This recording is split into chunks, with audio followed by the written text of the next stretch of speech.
ත්‍රිත්වයේ දෙවියන් වහන්සේට ප්‍රශංසා වේවා. අද දවසේ දෙවියන් වහන්සේගේ වචනෙන් කොටසක් බෙදා ගන්න ලැබීම ගැන මම දෙවියන් වහන්සේට ස්තුතිවන්ත වෙනවා. ඒට හේතුව දෙවියන් වහන්සේ අපව තෝරාගත්තේ ඇයි?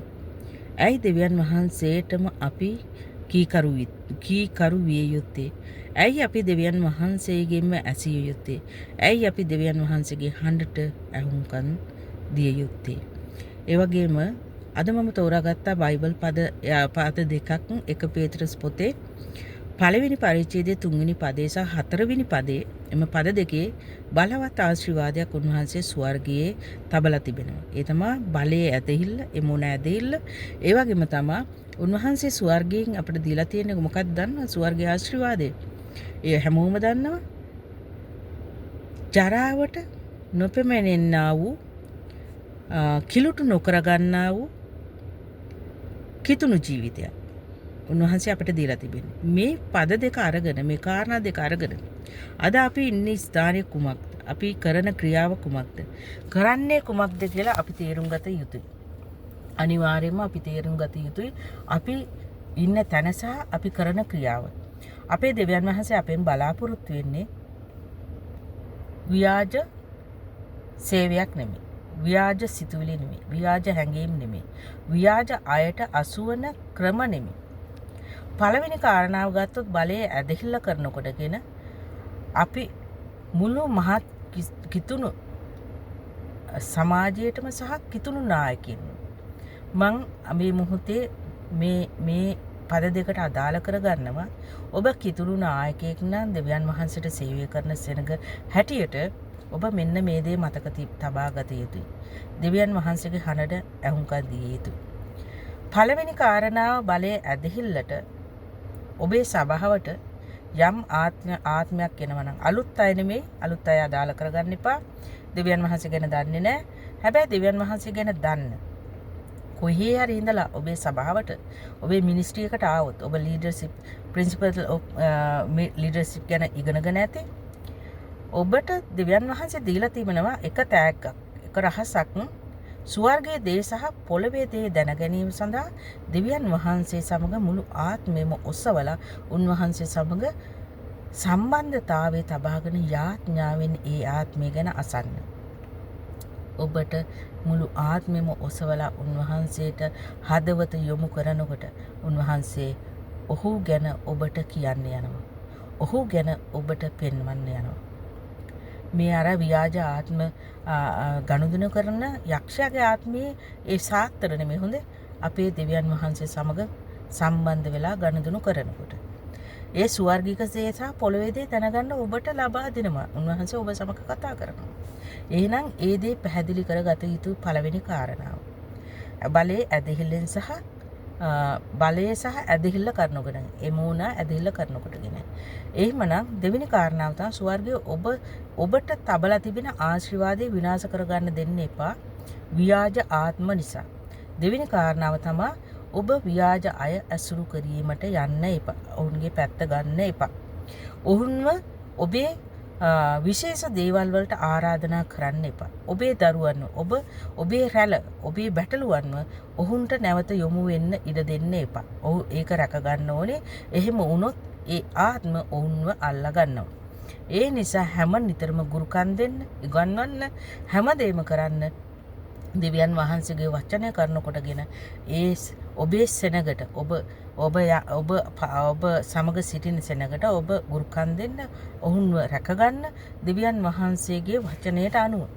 කවදාවත් අපිට කියන්න බෑ ඔවුන්ව ඇසුරු කරන්න, ඔවුන්ව ඇසුරු කරන්න යනවා, මම ඔවුන්ව ඇසුරු කරනවා, ඔබටත් පුළුවන් අනුගමනය කරන්න. ඒක කරන්න දෙන්න බෑ. මොකද බයිබලයේ කොතනද කියලා තියෙන්නේ ව්‍යාජ බවට හැරුණ කෙනෙක්ව ආශ්‍රය කරන්න. ඔවුන් වෙනුවෙන් අපිට යාඥා කරන්න පුළුවන්, ප්‍රේම කරන්න පුළුවන්. ඊට එහා කිසි දෙයක් අපිට කරන්න බෑ.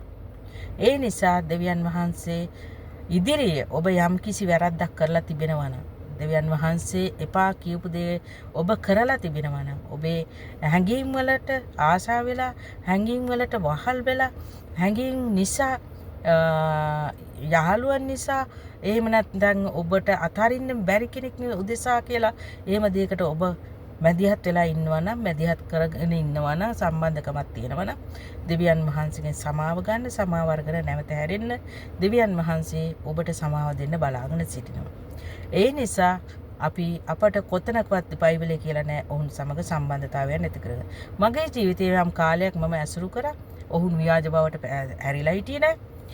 ඔවුන් ව්‍යාජ බවට හැරිලා හිටියේ නැති කාලේ මම ඔවුන්ව ආශ්‍රය කරා. ඔවුන්ගෙන් ගුරුකම් ගත්තා, ඔවුන් සමග ඇසුරුණා, ඔවුන්ගේ සභාවන් වලට මා සහභාගී වුණා, එතනින් ගැලවීම ලැබුවා. හැබැයි දෙවියන් වහන්සේ බූරුවෙක් හරි බල්ලෙක් හරි තෝරගන්නවා ගැලවීමට ගෙනෙන්න. උන්වහන්සේගේ දරුවව තෝරගන්න. උන්වහන්සේගේ දරුවව ඉදිරියටත් එලටත් ගෙනියන්න. ඒ නිසා මට නම් අවශ්‍යතාවයක් නැහැ ඔවුන් නිරයට යනවා කියලා ඉවරලා මට නිරයට යන්න. මම මගේ දෙවියන් වහන්සේට ආදරේ මගේ මුළු ජීවිතේම මම දෙවියන් වහන්සේට කැප කරලා තියෙන්නේ. මම දෙවියන් වහන්සේ වෙනුවෙන් ජීවත් වෙනවා. දෙවියන් වහන්සේ වෙනුවෙන් කතා කරන දෙවියන් වහන්සේගේ දරුවෝ ගලවා ගැනීමට ගැලවිලා හිර වෙලා ව්‍යාජ හැඟීම් වලට ව්‍යාජ ක්‍රියාවන් වලට අසු වෙලා සිටින අය වෙනුවෙන් මම සටන් කරනවා. මගේ දෙවියන් වහන්සේ ඒට මාව පාවිච්චි කරන මොකද ඔවුන්ව ස්වර්ග රාජ්‍යයට යන්න ඕනි. ඔබේ මෝසෙස් ස්වර්ග රාජ්‍යයට යන්න ඕන. ඔබගේ ෆැමිලි එක ස්වර්ග රාජ්‍යයට යන්න ඕන. ඔබ ස්වර්ග රාජ්‍යයට යන්න ඕන. ඇයි මේ අපි මේ සමාන්සි වෙලා වැඩ කරන්නේ? දෙවියන් වහන්සේ අපිව තෝරගෙන තියෙනවා. දෙවියන් වහන්සේගේ රාජ්‍යයට යන්න. මේ ගමන මග හැරුණොත් කොහෙද අපි යන්නේ? යක්ෂයාගේ කැරල්ලට.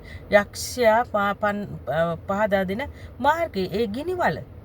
ඒ නිසා ඒ වගේ ඉවත් වෙන ලෙස තමයි දෙවියන් වහන්සේ අපට ගුරුකම් දෙන්නේ, අපිට කියලා දෙන්නේ මුළු සුද්ධ ලියවිල්ල පුරාවටම. අවදි වෙන්න, වෙන්න ඔවුන්ගෙන්. වෙන් වෙලා අපි ප්‍රේම කරමු, යාඥා කරමු. එතනින් එහාට අපට කරන්න දෙයක් නැහැ. අපි ආදරේනේ කියලා ඔවුන් සමග ගිහිල්ලා කතා කරන්න, ඔවුන් ඇසුරු කරලා, ඔවුන්ට සංග්‍රහ කරලා ඒව කරන්න අපිට බෑ. ඒ නිසා දාවිත් සාවුල්ට ගරු කරා කියලා සාවුල්ගේ දේට ක්‍රියා කළා කියලා උන්වහන්සේ සාවුල්ට ආදරය කරා. මේ මගේ හදවතට එකම වූ පුත්‍රයා කියලා ඉවරලා ආදරය උන්වහන්සේ කිව්වා. නමුත් අද වර්තමානයේ දෙවියන් වහන්සේ බලාපොරොත්තු වෙන මේ චරිත අරගෙන දෙවියන් වහන්සේටම ආවේනික චරිතයක් ගොඩනගා ගන්න. ඒ බලාපොරොත්තු අපේ දෙවියන් වහන්සේ තියෙන. ඒ නිසා අපි දෙවියන් වහන්සේට කීකරු විය යුතුයි. අපි කොහෙත්ම ඒ මිනිස්සු සමග ගනුදෙනුකම් කරන්න බෑ. සම්බන්ධකම් ඇති කරගන්න බෑ. ඔවුන්ට ගරු කරන්න බෑ. ඔවුන් සමග නිරන්තරයෙන් ගනුදෙනු කරන්න බෑ. කටයුතු කරන්න බෑ. ඔබේ රැළත් රැකගන්න ඔබ කැපවිය යුතුයි. හරිම ආදරේ අපි ආදරය කරනවා, අපේ දෙවියන් වහන්සේට ආදරය කරනවා, අපේ මෝසෙස්ටත් අපි ආදරය කරන්න ඕනේ. හැබැයි සමහර අවස්ථාවල් වල යම් දේවල් කතා කරන්න සිද්ධ වෙනවා. ඒ අපේ මෝසෙස්ව ගලවා ගැනීම උදෙසා. ඒ වගේම තමයි තුන්වෙනි කාරණාවට ගියොත් දෙවියන් වහන්සේ අපෙන් බලාපොරොත්තු වෙන්නේ දෙවියන් වහන්සේටම ආවේනික වූ චරිතයක්.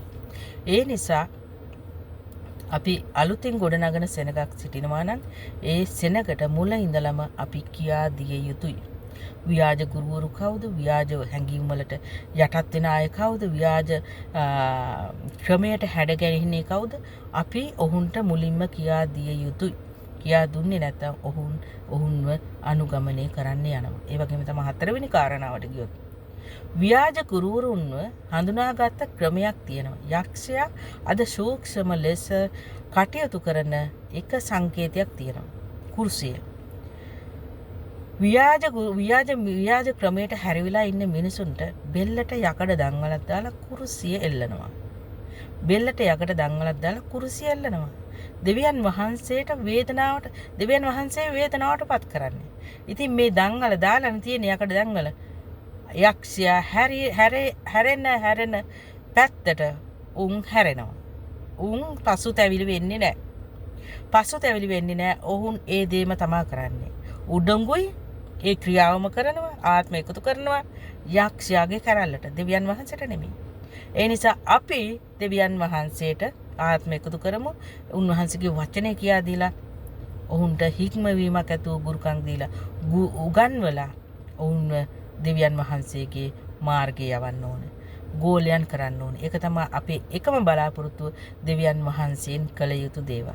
ඒ නිසා යක්ෂයාගේ කරල්ලට අසු වෙන්න එපා. ව්‍යාජ ආත්ම හොඳ බලවත් ශක්තිමත් දන් වැලක් දාලා බෙල්ලට කුරුසිය එල්ලනවා. ඔවුන් තමයි ව්‍යාජ කුරුවරු.